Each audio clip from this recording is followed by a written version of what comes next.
Can't see my kippah either, can you? So I am going to talk about Abraham Joshua Heschel. I was just telling Ruben, I probably just deleted it on accident while I was frantically working on it in the early morning hours.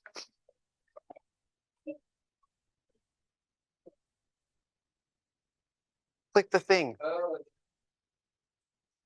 Too many things to worry about. Oh, that thing. All right. Abraham Joshua Heschel. So I have prepared a little bit. I feel like it's a taste of who Abraham Joshua Heschel is and was and some of what he did. And if you are interested in learning more, there's an abundance of information, plenty of books to read that he wrote, books about him, websites, videos. I was telling Noah, it's kind of cool because you can actually find video of Heschel speaking, and that's not always the case with, various different rabbis that you can talk about. Yeah.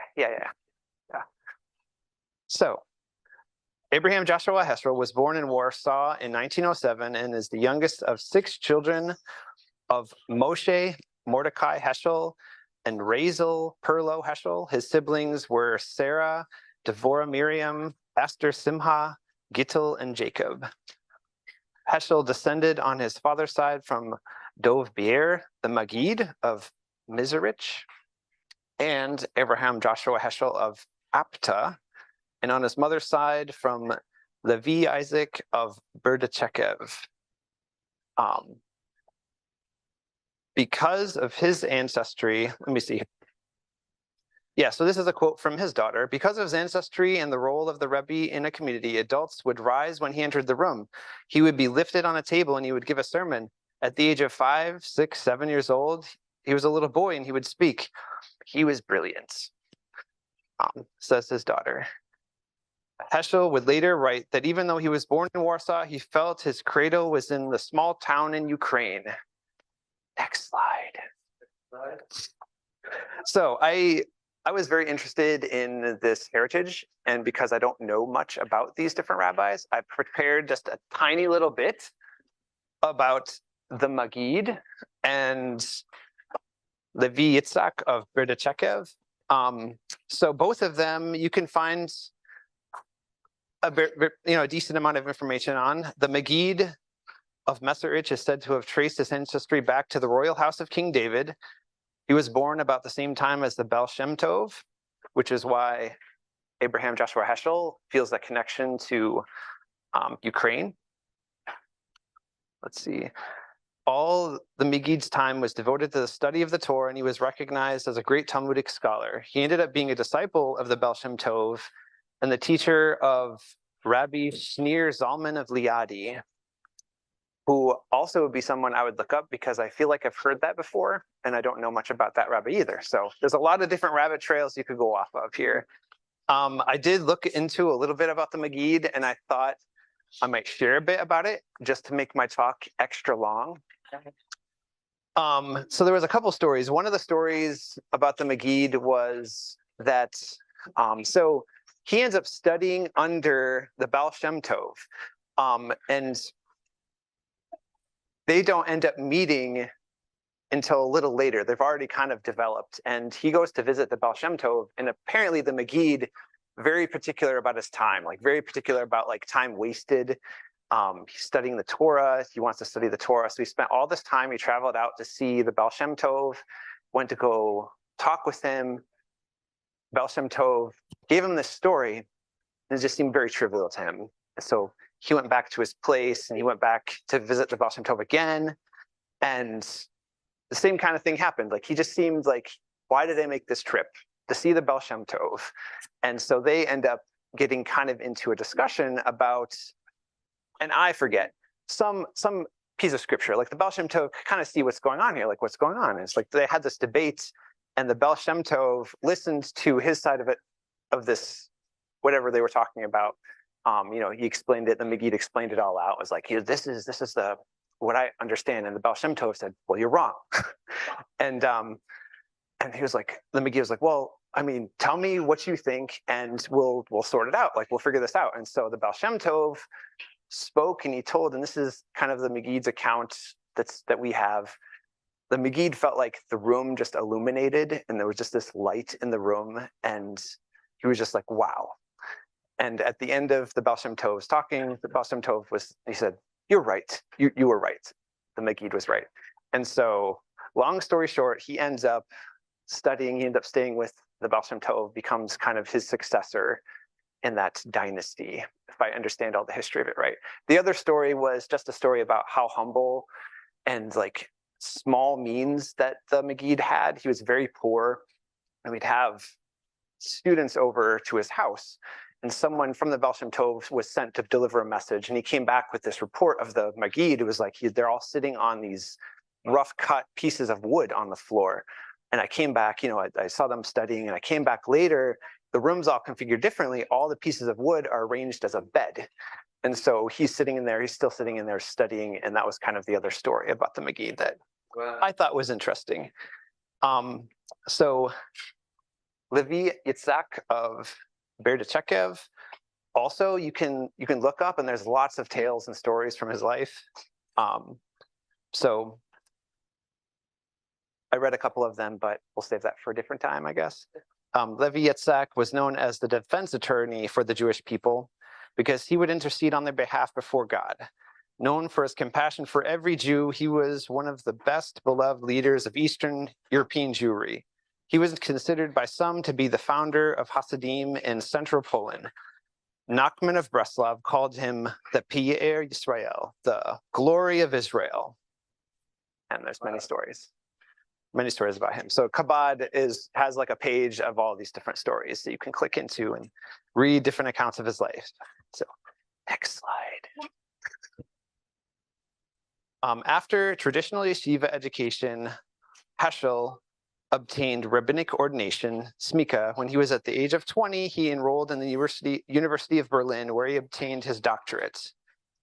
I wrote this down so I didn't have to say it. So in Germany, he attended this school. Any takers? Any takers? So yeah, this was, what's that? Judentums. I don't know. I tried. There we go. I'm sure I butchered it. He went to the school. He was taught Talmud and received a second liberal rabbinical ordination. So one of the things I thought was very interesting here to point out was he was 20, and he was already a rabbi. He went to the school and he had already had an Orthodox rabbinic smika. So this school was actually closed down by the Nazi government in 1942. His doctoral dissertation in 1933 dealt with the phenomenon of prophetic consciousness and was published in 1936. And this was the book that later became The Prophets, which is like probably one of his bigger works. It was widely known at the time that it was published, but The Prophets was published in 1962. And likely the one you read, not the one in German. Next slide. In October 1939, Heschel was arrested and deported and then immigrated to England, where he established the Institute for Jewish Learning in London. In 1940, Julian Morgenstern secured a visa for Heschel to teach at Hebrew Union College in Cincinnati, where he was associate professor of philosophy and rabbinics for 5 years. Once in Cincinnati, Heschel finds that most of the students and teachers are not interested in Hasidic piety, mitzvot, commandments, or Jewish law. There was no kosher food available at the time, and the American culture was a big shock to Heschel. Next slide. Oh, okay, that's the slide I want. Leave it on that one. I don't know. Like I said, I put this all together late at night. Yes, so Sylvia Strauss. At a dinner party in Cincinnati in 1940, Heschel met Sylvia Strauss from California. They briefly dated, and Sylvia returns to California. So they don't meet again until around 1946, when they picked up their relationship again and were married. I think I have another slide with more pictures. There you go. Hey, there they are. Yeah, so let's see. If I wrote this down correctly, he was born in 1907. He got married in 1946.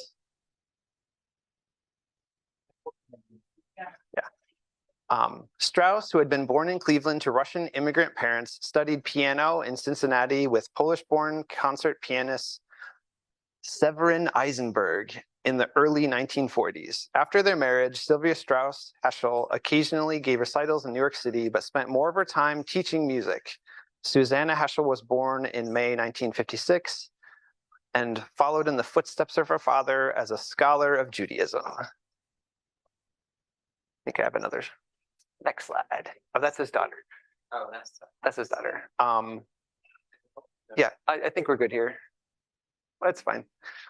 So Heschel's father died when he was 11 in 1916, when he was 9. He died of influenza, and Heschel's sister Esther was killed in a German bombing. His mother was murdered by Nazis, and as well as 2 other sisters. Gittel and Devora died in Nazi concentration camps. He never returned to Germany, Austria, or Poland. He once wrote, "If I should go to Poland or Germany, every stone, every tree would remind me of contempt, hatred, murder, of children, of mothers burned alive, of humans being asphyxiated." Next slide. Okay, so I had a hard time finding any pictures of his family, and I watched a PBS documentary. So I took this as a screenshot, and they didn't explain who these were, but they were talking about his sisters when these 3 pictures in the back popped up. And this picture, they were talking about his mother. So I believe these are his mother and 3 of his sisters. Yeah, go back. Yeah, that's his daughter, his one daughter. He only had one daughter? Yeah, that's Heschel, and that's his daughter. No, not that I found in my research. All right, so JTS, Jewish Theological Seminary. From 1945, he taught at the Jewish Theological Seminary of America as professor of Jewish ethics and mysticism. He served as a professor of JTS until his death, combining his professional activities with extensive social action. Next slide. The next slide is a data dump. So he wrote many books. The Earth is the Lord's, Man is Not Alone, The Sabbath, Man's Quest for God, God in Search of Man, The Prophets. The Prophets, I already explained. He kind of wrote that as his dissertation and reworked it when he came to America, which I thought was very interesting. This becomes a pivotal book for Protestant America and the Civil Rights Movement. I don't know if I wrote this in my notes, but the documentary that I watched about Heschel, a lot of the American Protestant pastors viewed Heschel as the prophet, and they had read his book about the prophets. That was a thing that seemed to come up. But he has a couple more books that I didn't include on here, or works that were mentioned that were earlier in different languages. So he's got a couple more things that are attributed to his name. Next slide. I like that picture of him too. Heschel and the Cardinal. So the next couple things are sort of, probably if you look him up, aside from his written works, there's different big things that happened in the world, and this is one of them. So in 1962, German Cardinal Benei was appointed to prepare a study for Pope John the 23rd and address the teaching of contempt for Jews. And remember, this is after that big war, and this is like the church trying to address it. And because they did such a poor job of addressing it during the war. This document ends up being the most contested document that the council would produce. The American Jewish Committee is invited to consult with the council on the document with Mark Tannenbaum, and Mark Tannenbaum introduces Heschel to the cardinal, as you see here. I'm actually not sure who Tannenbaum or what he looks like, but that's Heschel and that's the cardinal. Many drafts. Sorry, what? How can a Jewish man, even in the secular world? Yes, yeah, absolutely. Many drafts were made, one of which included the hope of the church that Jews would one day join the church. Heschel, to put it very lightly, speaks openly and very strongly and prepares a rebuke and among other comments expresses that he would rather go to Auschwitz than to give up his religion. I saw several different quotations and I watched one of them. So I think he says it a number of different times. One of the times he said it, he said, "Show me the train to Auschwitz. I'd rather join that." So he very strongly opposed it. Heschel was invited to speak directly to the Pope, and on October 28th, 1965, the world's Roman Catholic bishops voted overwhelmingly to adopt the historic declaration titled something in Latin, Nostra Aetate, which means in our time, which ends up being a huge document. So this document took 4 years, and this was actually at the same time as the civil rights movement and the stuff he does with King, which I'm going to talk about in a minute. So this kind of overlaps it, but this was a very long process that Heschel talks with the cardinals. He makes friends and just tries his hardest. He talks publicly, and I think, I mean, from the research and from what I tried to understand at the time, it seemed like Heschel speaks so powerfully against this document and a couple of the revisions that were made that the cardinals, like I said, they were just like, roll it back to the first one. Like that's a better one. And so at the end, let me see. I'll carry on with my notes. In Rome, 1963, Pope John VI succeeds John after his death, and a second draft of the council emerged, which is stated. Oh shoot! I deleted it. I must have edited it here. So in this is the draft. There's a draft that's made that explains like the hope of the church. But let me see here. Let me see what I ended up here in my final draft. The English translation of the original Latin text ends up being only 624 words in length. It rejected the ancient lethal and odious charge that the Jews were Christ killers. The text also included that the church decries hatred, persecution, and displays of anti-Semitism directed against Jews at any time and by anyone. There is no call for the conversion of Jews in this final document. So I kind of left my sentence hanging there, but you kind of get the idea. Heschel was very instrumental. He's very active, talked to the Pope, talked to these cardinals to kind of help usher this document that essentially changed the Catholic Church up until today, which ends up being a huge thing. Next slide.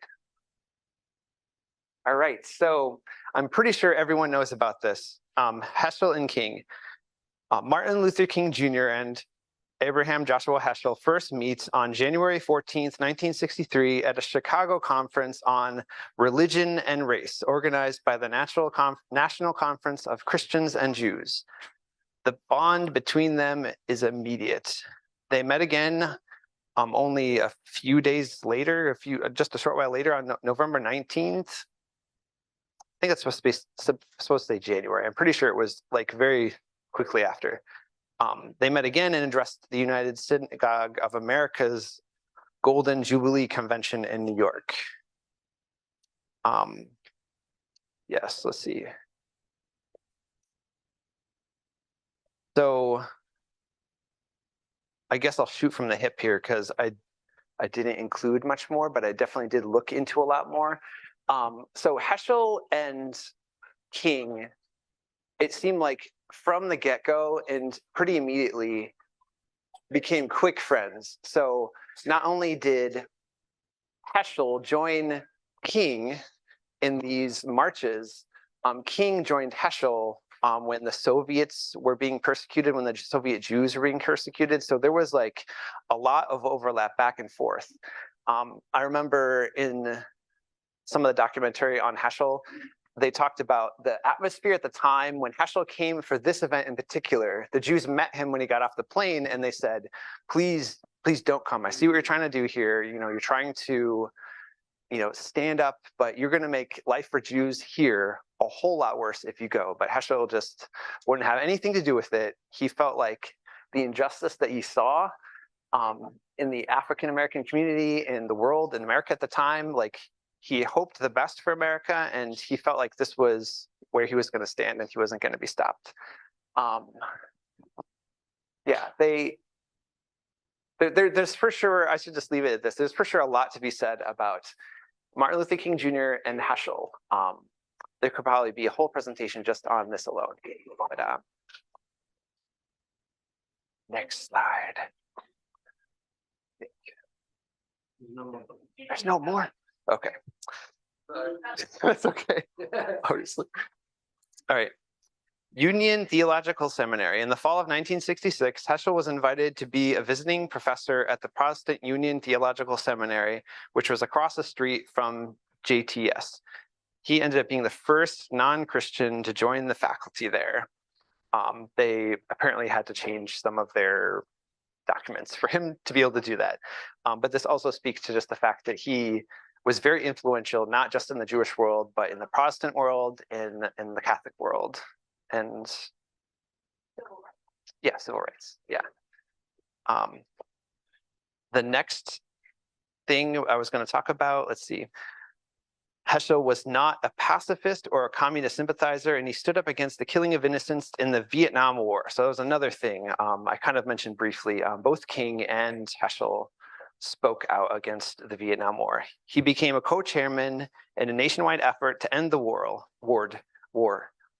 April 1967, at a Riverside church event, Heschel asked Dr. Martin Luther King Jr. to make a statement against the war, and Heschel also added his own condemnation of the war. Quote, "We are assembled here because our own integrity as human beings is decaying. The blood we shed in Vietnam makes a mockery of all our proclamations, dedications, commitments, and celebrations. No triumph is worth the terror in which we commit in that land. The moral substance of America is at stake. Remember that in a free society, some are guilty, but all are responsible." And an interesting point of fact, I guess, is King, a year to the date from this, is the day he was assassinated. Which also, it's just interesting knowing, because they're enough modern that you can hear the recounts of his daughter about telling his father about Heschel's death and how upset he was about it. But they were very close friends. I only have a couple more things to say. Heschel recruited King again to the cause of the Soviet Jews, and King made sure that Heschel was right alongside him in the front of the marches. In 1969, Heschel suffered a heart attack and he was hospitalized for 3 months. And Heschel ends up dying in his sleep on Shabbat in December 1972 at the age of 65. I watched his daughter recount it, and she said that in Jewish tradition, to die in your sleep, especially on the Shabbat, is a kiss from God. A kiss from God. And that is all.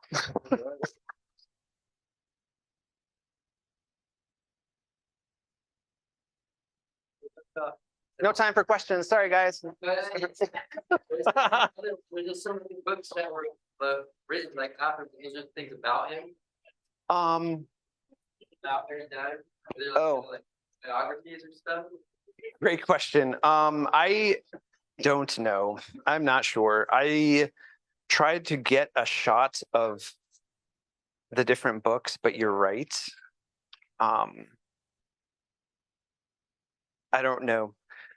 I can only explain based on logic, I guess. Maybe some of the books he wrote and they weren't published, or maybe these dates that I grabbed were pre-publication dates or with a different publisher. I'm not sure. I know for sure, Man is Not Alone, The Sabbath, God in Search of Man, The Prophets, Who is Man? Those are ones I recognize. So, yeah. What do you think is most popular? Most popular book. I mean, it probably would depend on the context. I think I was not, I didn't really know the prophets was so pivotal, but the civil rights movement and the pastors, like Martin Luther King read the prophets and they knew about him. And so he had enough credibility, Heschel had enough credibility at the time that American pastors were reading it and they knew about it. And at least in the accounts that I heard of people from the era, they said it was like the book on the prophets. And so I think that's very interesting. It makes me want to read it. The Sabbath, I liked a lot when I read it. It's very cool. And I think a big part of his motivation for writing it is to just bring the Sabbath to everyone's attention and to rekindle the idea of Sabbath in every Jew, because it's a very, I mean, every Jew should celebrate the Sabbath, even though every Jew doesn't. And so it not only sucks in kind of like the Jewish flames, but it also, I feel like, emanates across. And that's kind of his, it seems like his whole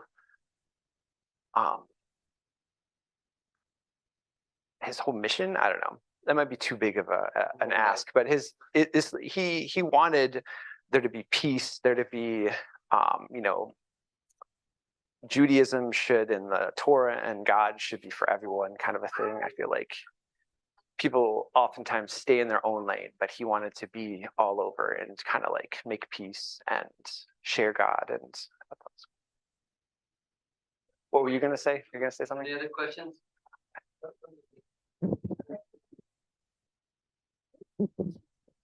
Was he one of the founders of the conservative movement? Or what was his role in I don't know. I don't think so. I feel like there's another name that I associate with that's not coming to mind. traditional? Was that? Traditional? Oh, I'm not sure if he founded any movements, but I do know he kind of had tenure at was JPS, or one of the ones was very conservative for kind of like most of his American career. But I'm not sure. I'm not sure if he's accredited with founding the conservative movement. But we were talking at the table earlier. I think the conservative movement of his day is changed. Today, it's much changed from what it was when he was a part of it. Yeah.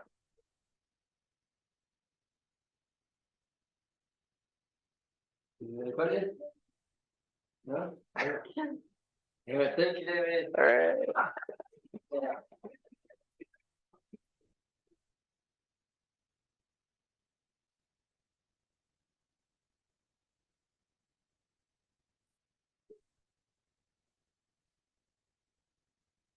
So, Andrew, you want it? We're gonna have Havdalah soon. You want us to stay on keep the Zoom going for Havdalah?